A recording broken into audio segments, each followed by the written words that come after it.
In the House, it is the Northern District Highway Commissioner, Transportation Commissioner, John Caldwell. John, good morning, sir. How are you? Good morning, Paul. It's good to be here with you again. Good to see you, sir. Legislative session is winding down. Have they been good to you, nice to you, apathetic? Or it's yet to be decided, isn't it? We'll all find out together this week. Yes. Yes. Yeah, we're in the home stretch, and we're hopeful everyone pulls together across the finish line. You heard any rumors about when the signing day is coming? All the rumors I've heard have been dashed in the rocks. So.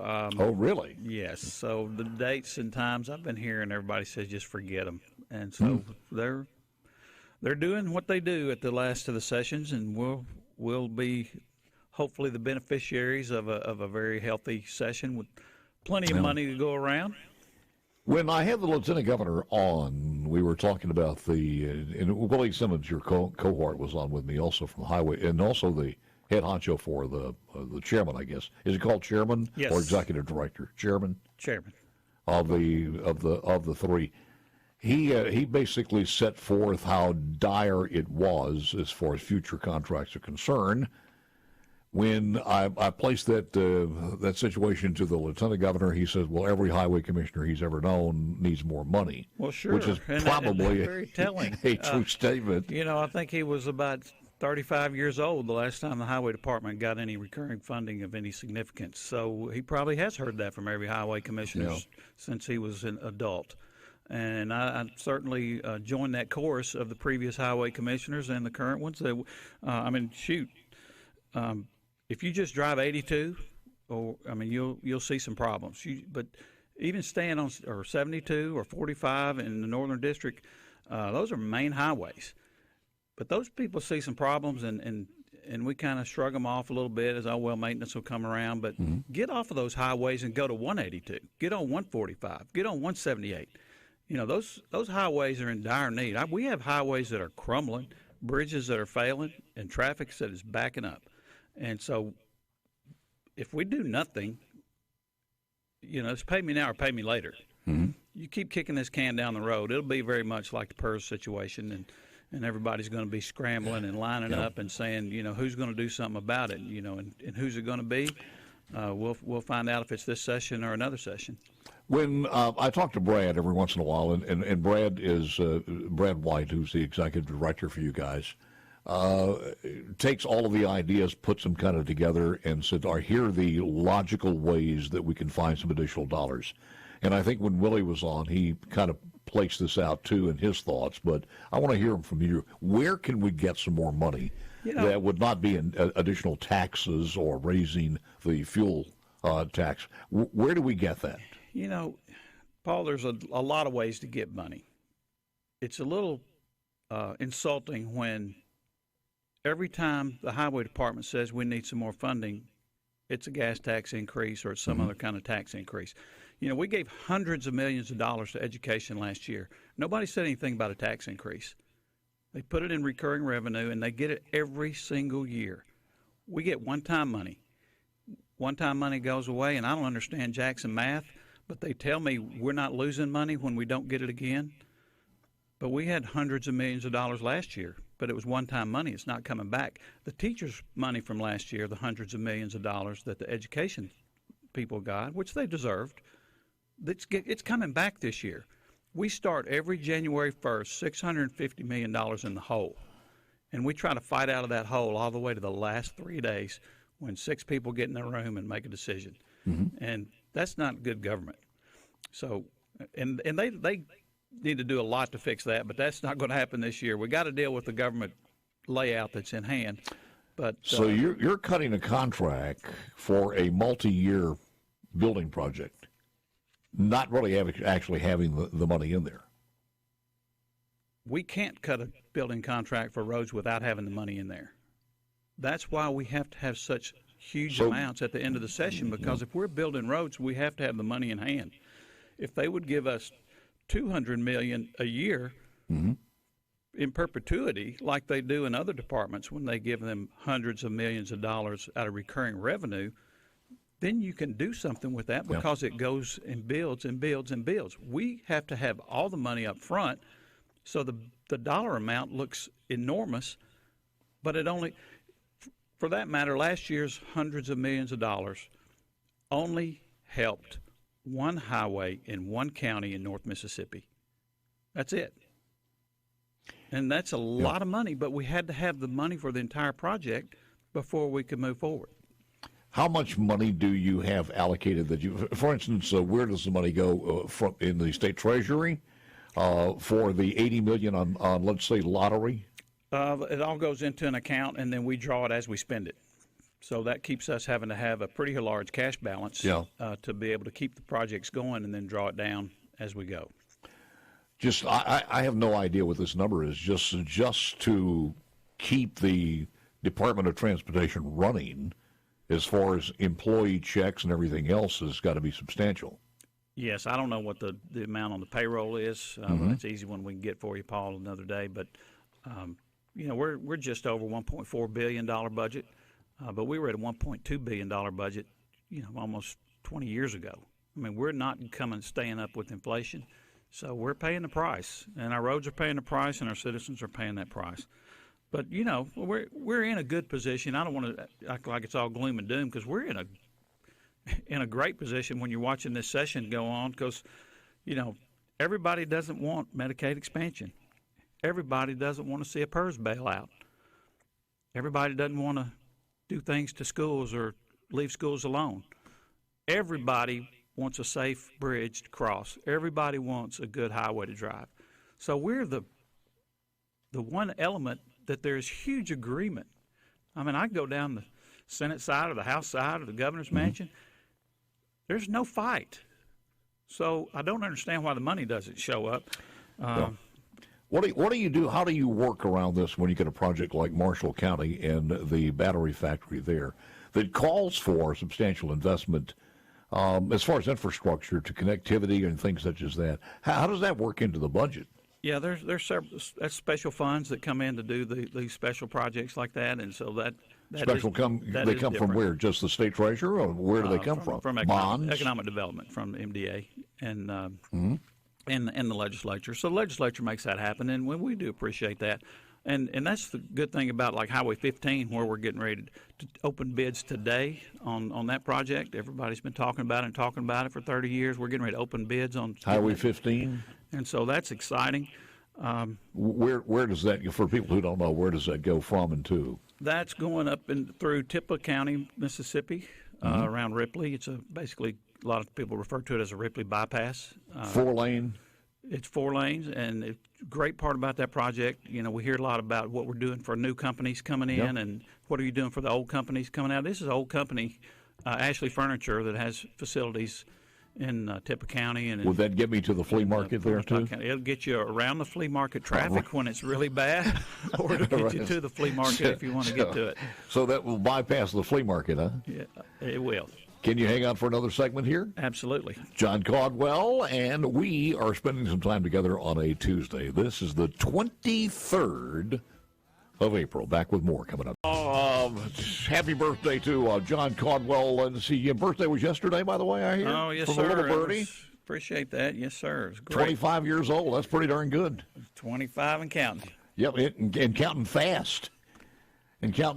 All right, I'll let you continue what you were talking about as far as the revenue and the possibility of finding some additional dollars. Well, like I said, we've floated some ideas, and actually the legislature has floated some great ideas. The Senate had a couple of bills out. The House had a bill out. They were working in their direction. That's kind of their bailiwick. We support them and what they try to do to help get the core function of government taken care of. And so I really do appreciate those that have been working. Sometimes the process, kills your bills, and the process killed the bills that were going to help us a little bit. But there's several funding mechanisms. We could spend hours talking about the different variations, different states, and ways they find to fund our highways. But we just have to have the desire.